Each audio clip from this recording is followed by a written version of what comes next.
Assalamualaikum warahmatullahi wabarakatuh. Selamat pagi anak-anak. Nah, tetap bersama Bapak, Pak After Namrul Huda di mata pelajaran TIK, Teknologi Informasi dan Komunikasi. Nah, di pertemuan kemarin kita sudah belajar tentang mengatur paragraf. Nah, yang hari ini yang akan kita pelajari adalah numbering, bullet, header, dan footer. Ada 4 hal ini ya. Nah, jadi sebelumnya di sini Bapak akan mengenalkan icon-iconnya. Pertama itu adalah icon numbering. Nah, itu iconnya seperti ini. Itu berada di sini. Numbering di sini. Itu ada di tabnya home, grupnya paragraf ada di sini. Jadi numbering ini salah satu untuk mengatur paragraf grupnya. Nah, fungsinya untuk menandai keterangan dalam bentuk berupa angka atau huruf ke dalam sebuah daftar rincian. Nanti Bapak jelaskan lebih lanjutnya ya. Terus ada juga yang namanya icon untuk bullet. Nah, di sampingnya, kalau ini tadi iconnya numbering, ini iconnya untuk bullet. Lalu fungsinya untuk menandai keterangan dalam bentuk berupa simbol atau gambar ke dalam sebuah daftar rincian. Oke, kita bahas terlebih dahulu numbering sama bullet. Apa Pak yang membedakan antara kedua hal ini? Yang membedakan adalah di sini dia sama-sama menandai keterangannya. Kesamaannya itu sama-sama menandai keterangan. Nah, yang membedakan kalau numbering itu dia pakai angka atau huruf, kalau dia bullet itu pakai simbol atau gambar. Nah, kita langsung pergi ke contohnya saja ya. Jadi contohnya seperti ini. Nah, kalau kita lihat di sini kan berupa angka atau huruf ke dalam sebuah daftar rincian. Daftar ya, kata kuncinya nih. Daftar rincian. Nah, kalau Bapak sudah siapkan ini, bisa kalian baca di sini, daftar negara dengan penduduk terbanyak di dunia. Ya, kita ini adalah salah satu contoh untuk numbering. Dilihat menandai keterangan berupa angka dan huruf ya. Nah, di sini urutan kalau untuk numbering, urutan itu sangat penting. Ya, ini Bapak kasih. Ini contoh numbering.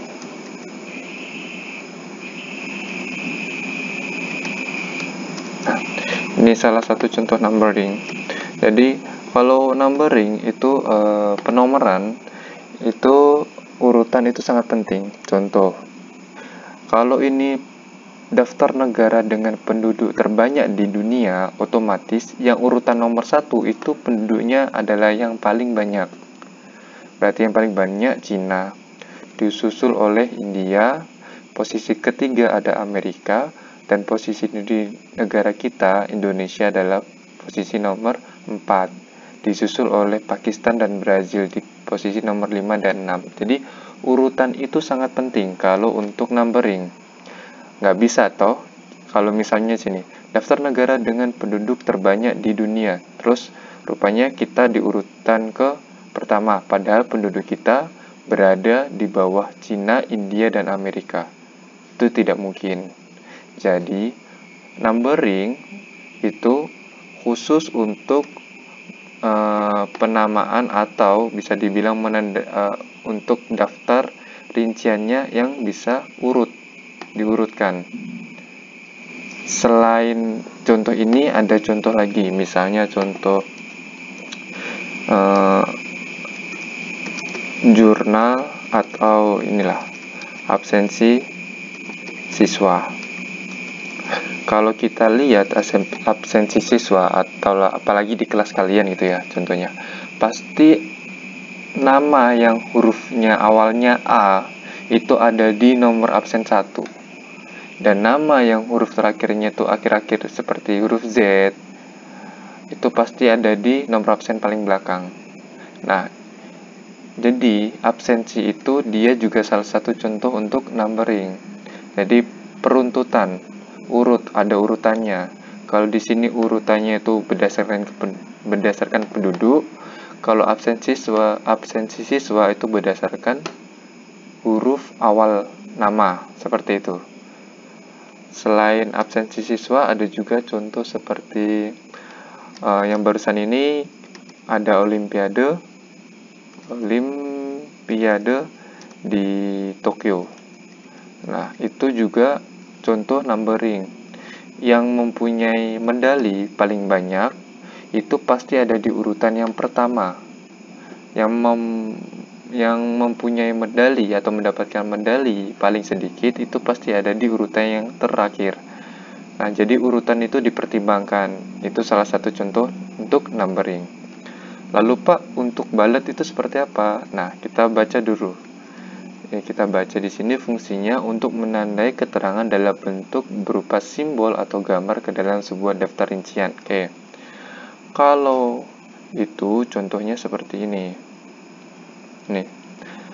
Misalnya nih, daftar menu warung laris manis. Ada warung namanya laris manis. Lalu ada daftar menunya ini. Ayam lalap, bebek goreng, soto, rawon, bandeng tanpa duri bakar, sate. Nah, contoh-contoh ini kalau kita lihat, dia nggak urut. Lihat di sini. Dia nggak harus urut. Bisa jadi yang pertama itu ayam lalap. Misalnya awalannya A, terus ini awalannya B. Habis B, awalannya langsung S, soto. Dia nggak harus urut. Kenapa nggak harus urut? Karena misalnya di sini daftar warung ya, daftar menu warung. Bisa jadi menu andalannya warung laris manis ini itu berada di posisi paling atas. Karena menu andalannya tuh nasi lalap sama bebek goreng, makanya dikasih di paling atas. Seperti itu. Jadi untuk simbol atau bisa dibilang balet ini dia nggak harus urut. Pengurutannya itu dia nggak baku, bisa urut dari segi mana saja. Misalnya kalau dari segi mana yang laris terlebih dahulu, itu menunya di paling atas, seperti itu. Nah, lalu kalau di sini numbering itu dia berupa angka. 1 peringkat pertama, kedua, ketiga. Kalau di balet itu bisa berupa simbol. Ini kan simbol nih. Pak, simbolnya apakah hanya ini? Bisa kita ganti. Caranya gimana? Klik ini. Di sini kan simbol balet, terus ini ada tanda panah ke bawah, kita klik. Itu nanti banyak menu di situ. Bisa kita ganti ini, bisa kita ganti ini, atau bisa kita ganti ini. Misalnya kita ganti centang nih. Nah, dia tidak menandakan urutan. Jadi misalnya pengen makan apa, ayam lalap, atau pengen makan bebek goreng, itu terserah. Pengen makan sate, nah itu. Karena di sini menu itu daftar pilihannya. Nah, kalau ini kita harus urut. Penduduk terbanyak, berarti yang pertama itu Cina, yang kedua India, yang ketiga Amerika. Itu sudah baku. Nah, lalu kita sudah belajar tentang numbering sama balet. Kita sekarang belajar tentang header dan footer.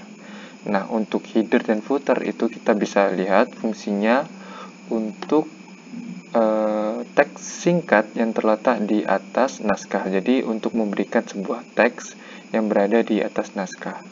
Kalau footer berada di bawah. Yang membedakan antara header dan footer itu hanya letaknya saja. Kalau header letaknya di atas, kalau footer letaknya di bawah. Ingat ya, header atau ini kan bahasa Indonesianya kepala nih, kepala berada di atas. Untuk footer itu kalimat atau kata foot ini kan dia artinya kaki. Kaki itu berarti ada di bawah. Yang diingat itu aja lah, biar gampang ingatnya ya. Header itu ada di atas, footer itu ada di bawah. Fungsinya apa, Pak? Fungsinya itu bisa untuk membuat nomor halaman bisa. Misalnya, Bapak kasih contoh. Bapak tulis di sini headernya. Headernya misalnya ini teknologi informasi dan komunikasi. Misalnya gini, ini ada di atas. Kalau ada di atas berarti namanya header. Kalau ada di bawah sini, itu berarti namanya footer. Misalnya kelas 5. Gini. Nah, perlu diingat bahwasanya header dan footer sekali kita tulis di atas dan di bawah, dia akan berada di dokumen halaman-halaman dokumen selanjutnya.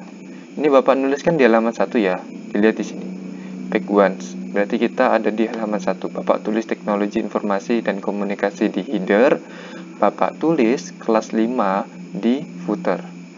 Lalu di halaman selanjutnya itu akan tertulis seperti itu juga.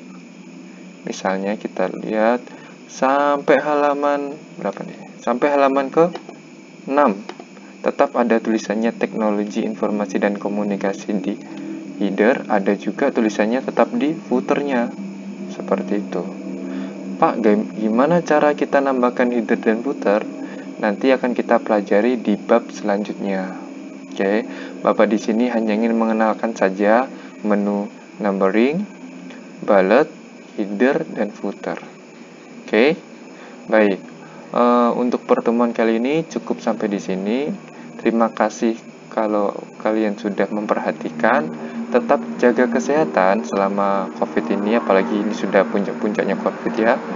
Jadi tetap jaga kesehatan, patuhi protokol yang ada, tetap waspada. Kalau kalian bisa di rumah saja, jangan kemana-mana. Oke, terima kasih. Wassalamualaikum warahmatullahi wabarakatuh.